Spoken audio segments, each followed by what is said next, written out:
Hello and welcome along to another episode of this FM19 story, The Head Coach with me, Daniel. It's Season 1, Episode 8, and today we've stopped off at Youth Intake Day before a big cup quarter-final against lower league opposition. Any regular Football Manager players among you will probably realise straight away why we've stopped here, because you've got those magical words on our Youth Intake message, the golden generation for the club. And if we go and have a look at our candidates team, I appreciate that we haven't got the strongest squad, but just look at the potentials here. Every single player has a star potential of 3.5 star or greater, and almost half of them have 5-star potential, and a lot of them already have 1.5 and 2-star ability. So we're going to go and have a look through quite a lot of them, just to see who might be the stars that fit into our formation, and whether there'll be any that can make the first team immediately. So firstly, let's just go and see who they said was the star man. Alan Deasy, they said, was the star player. So he's one of the 1.5 star ability players with 5-star potential. Let's look at him. He's a centre half. He's okay, and the reason he's a star is because he's fairly solid across the board. He has got low self-belief, which is an issue, and I hope that's not a trait across a lot of them. And his aggression's very high. So there aren't too many good things to talk about mentally there. But physically and technically, he's fairly solid in all the areas you'd need. Although 1.5 star ability doesn't seem to be particularly good in comparison to some of our first team players. But let's go and look at the two absolute stars. They're already 2-star ability. We've got a centre half, Alan Little. He's 2-star with 5-star potential. He's not got the best technical attributes, and mentally he's not great either. But physically he's very strong and very quick at this age of 15. He is unambitious again, so that's something we're going to have to worry about across the board. But it's not a bad sign going forward. We've got a right winger, Declan Glasgow, again 2-star ability, 5-star potential. Now this is a bit more like it for me. He's temperamental, so again we can work on that. I've got to say the regens look a lot better this year immediately. But he looks a bit more like the first team players. He's quite close to Cormac Burke, who's our backup right winger at the minute. He's fairly solid crossing and dribbling with the ball. He's got a good first touch and he's quick. It's all you need in a winger at this level, and the fact he works quite hard's just a bonus as well. So he's someone who might get a chance toward the end of the season if we're safe. We've got plenty more to go through, so we'll just go quickly through the rest. The 1.5 star players, James Hogan, 5-star potential again, a holding midfielder, a ball winner, low determination, but everything else looks fantastic. And he's going to be a real star for us as well moving forward. Could lend itself to a 4-3-3 in the long term, but that depends on whether we're at the club when these guys make the first team. The next one along the list is Adam Brolly. He looks a good player as well. 5-star potential, a pressing forward. Unfortunately, he can't finish. He's got the good personality out of all of them. Physically, he's very good. Mentally, he's okay. It's just the finishing ability is the only thing missing. So he probably won't make it immediately as a result. And we've also got a goalkeeper, Tommy Dempster. Good reflexes and solid handling, but a few areas where he's just got gaps for now. So in terms of Jared Doherty's probably got another year in him. So we'll just work this guy up to be the first choice in 2 or 3 years' time. The others with 5-star potential, we won't look at the ones below that. They're not quite as good at the moment, but they've still got that same potential ability. Billy Robinson, a left back. It's a shame he wasn't one of the good ones to start with because it's an area we're short. And to be honest, I can't see why he's only 1-star ability because he looks quite good. I think it's just because he hasn't got the attacking attributes in terms of crossing and dribbling. If we look at him as just a fullback, he's got all the attributes you'd want and they're fairly decent across the board. He's a good team player and I might give him a chance towards the end of this season if we're safe because I think he's got real potential. We'll get him tutored because he's unambitious again, but there's plenty of these guys who could make the first team. The last one is Daniel Buchanan, another right midfielder. Only 0.5 star current ability and 5-star potential. A mercenary personality. I haven't seen that one before. He doesn't work hard, he can't dribble, and he's not the best physically, particularly in terms of pace and stamina. So I can see why he's not rated as highly. But again, long term, he's got plenty of potential, and he's got some of the key attributes that may help him along the way. So an absolutely wonderful youth intake in all, and we're more than happy with some of these prospects, and hopefully they'll start to see some games towards the end of the season. But we're also, as we mentioned, back for a cup quarter-final. We got through in the last episode against Crusaders on penalties. Our reward was a tie against Queen's University, who play in the Intermediate League at the moment. So it's a game in theory we should be winning, but that's easier said than done, of course. We are on quite an unbeaten run, 5 games in all competitions, 4 in the league. We haven't won many of them. Since the last episode, we got a ridiculous 4-4 draw against Warren Point, and I kind of wish I'd just stayed on camera and got to the 35-40 minute episode, because it's an absolutely bizarre game. They went to that 3-4-3 at half time, and we just couldn't cope. The flat front three's as effective as it was last year, and we just didn't have an answer at fullback, particularly with that being our weakest area of the pitch. The attacking players were excellent and really deserved to win the game. We then played away against Institute and got a 0-0 draw. It was a dull game, like so many of them have been. We're not a great attacking side. You can see going up even to December, where we've had so many 1-0s either way, a couple of 1-0s and a 0-0.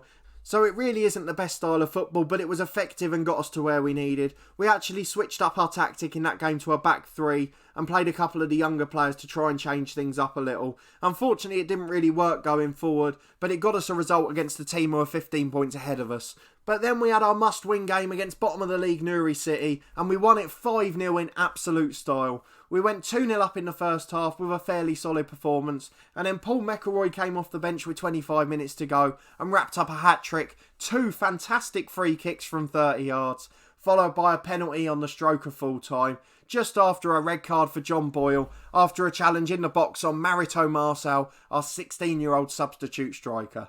So hopefully that fills us with confidence going into this game. You can see from our dynamics things have moved up very heavily since that performance.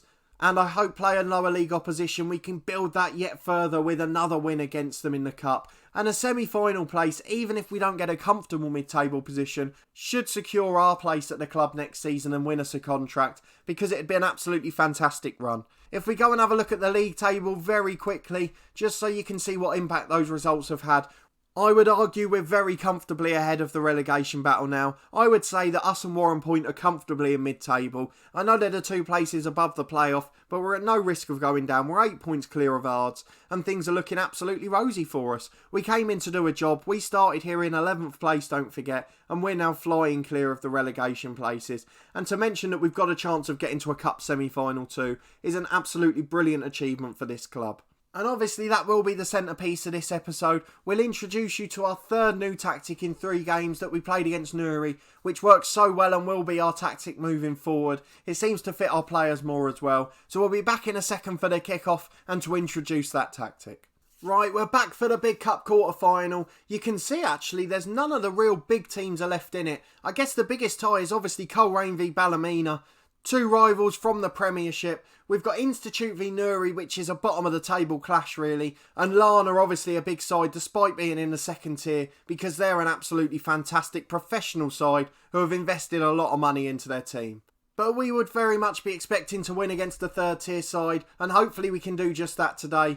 Ards and Warren Point are both in league action, so we'll keep an eye on those results at the end as well. But we've got to meet our new tactic. We're favourites for this game. We've drawn a game already this season apparently, but let's go and have a look at the tactic we've set up for it.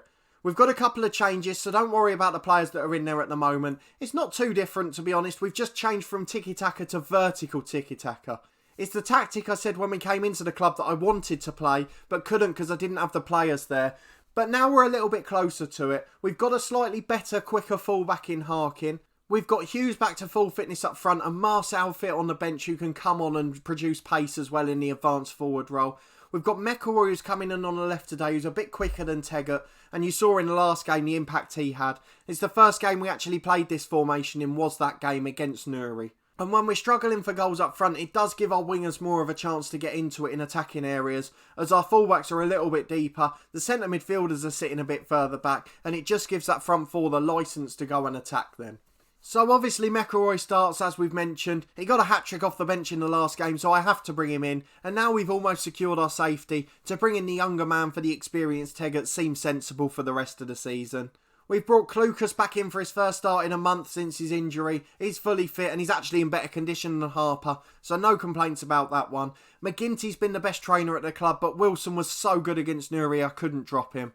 So as a result, there's no further changes. It means we've got Doherty in goal, Harkin and O'Rourke are the fullbacks with Dykes and Hegarty in the middle. Clucas and Wilson make up the defensive central midfield partnership, with Campbell and McElroy the attacking wingers, playing off McAllister and Hughes, who hopefully will start to build a combination and score some goals. If not, we'll bring on the youngster off the bench and try and produce something with him. So let's get into the game and see if we can live up to our favourites tag. We really want to win this game. It would almost secure us a contract for next year because it would improve our confidence so much from the board, just because it would be such an overachievement.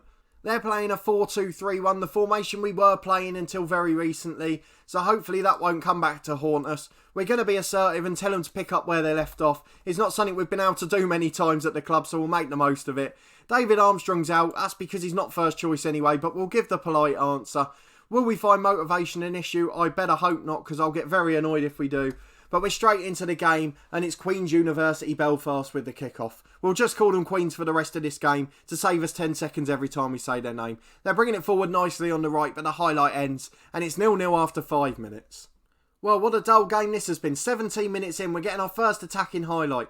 Dykes gets the ball on the left to McElroy. McElroy back to Wilson, in behind to McAllister. He's in one-on-one. Can he get it across to Hughes? It's in. We're ahead in the cup game. Daniel Hughes is back up front and back amongst the goals. McAllister was unselfish and set him up brilliantly. And at 1-0, I'm hoping a semi-finals on the cards. O'Rourke's got a throw in on the left to Wilson. Back to O'Rourke again.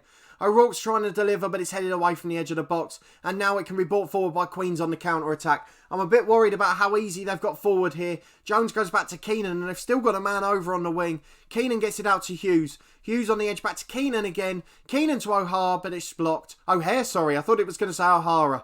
A quarter of the game gone, and we're still 1-0 up. Headed away on the left by Queens to Keenan, who's been featuring prominently in their attacks, but he gives it away to Harkin. Campbell back to Harkin again. Don't forget, he's just 16 and he's put McAllister in one-on-one. It's an awful tackle. It's got to be a red. I know the triple jeopardy wall, but surely that's got to be a red. McAllister is going to take it because he is the best penalty taker. And hopefully he'll finally score one for the club. He missed one in our first episode, one in the following one. Oh, he's missed again.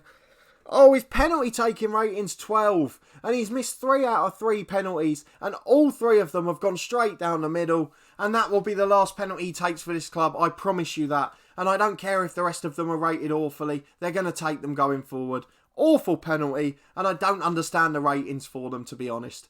Wilson's got the ball out to McElroy on the left. He tries to switch it to Campbell. It's an awful ball, but Campbell gets there first. Klukas back to Hegarty, and we're controlling the game at the back now.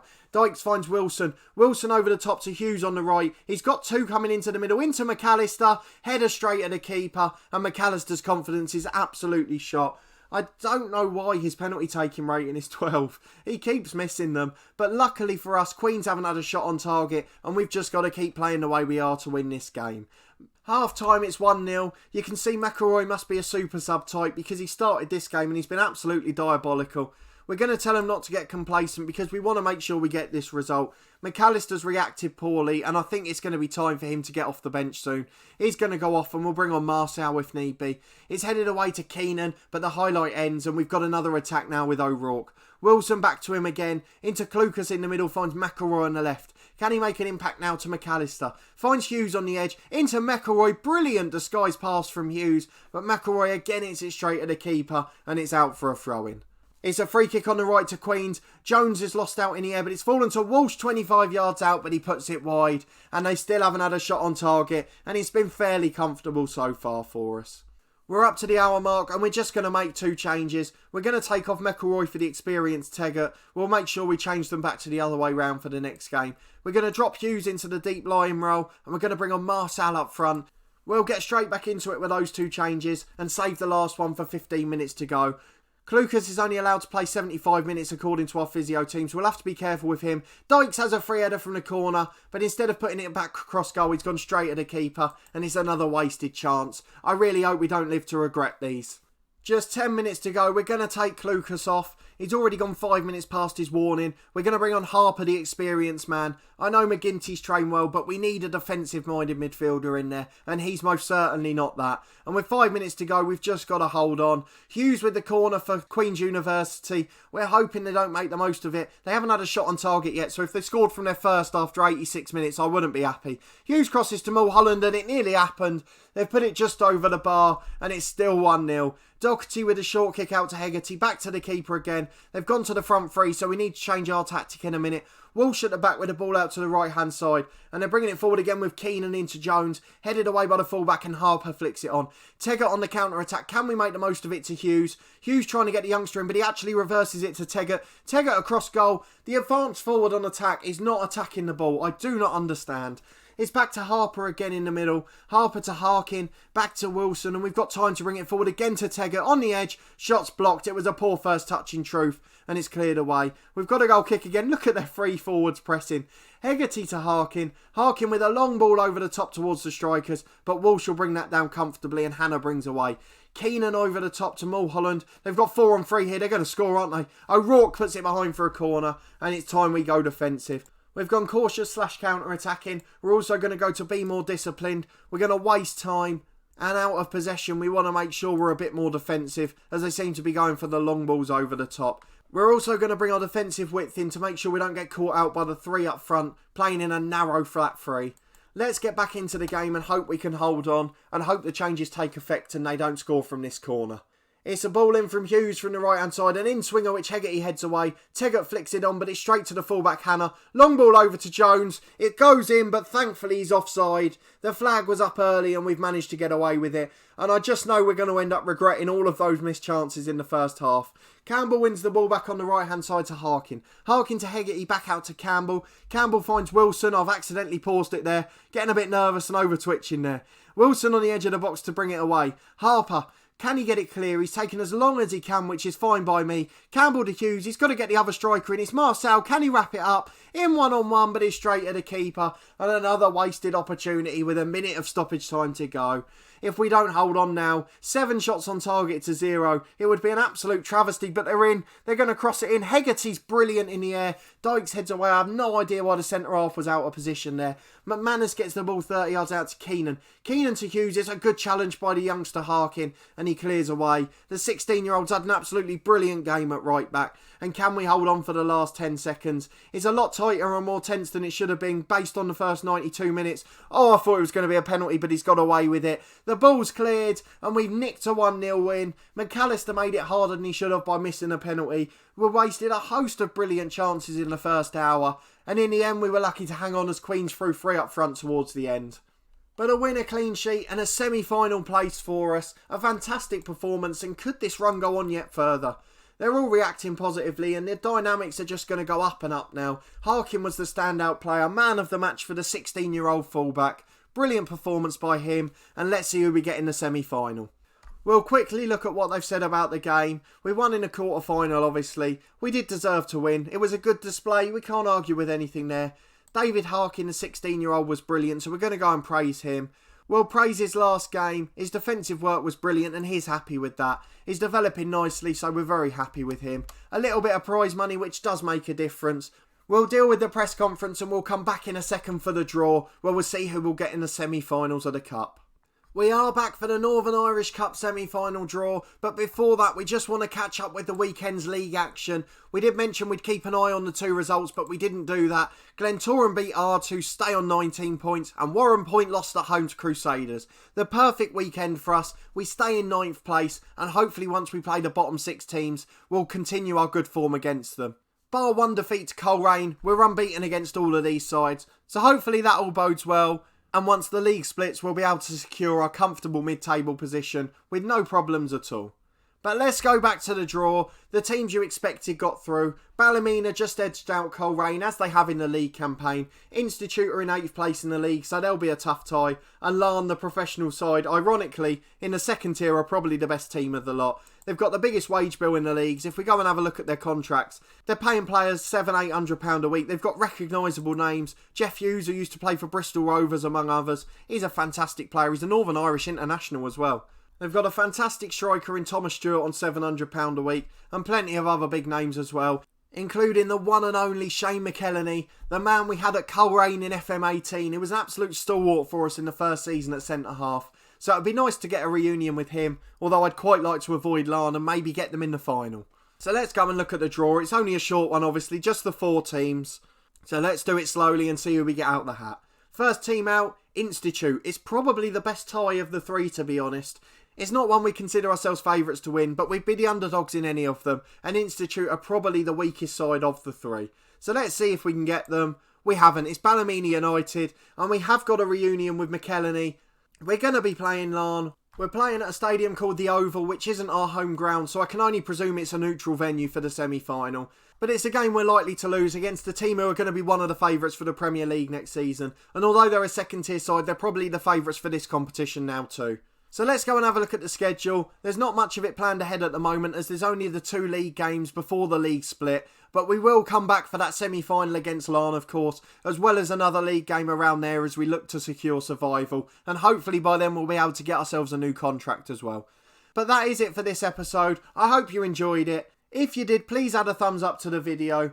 Let me know your thoughts in the comments on our recent run. Where do you think we're going to finish? And do you think I'll get rewarded with a contract for next year? If I finish on the board confidence page, you'll be able to see that we've only got a stable job security, but we have moved back up above 50% now as a result of that cup semi-final place.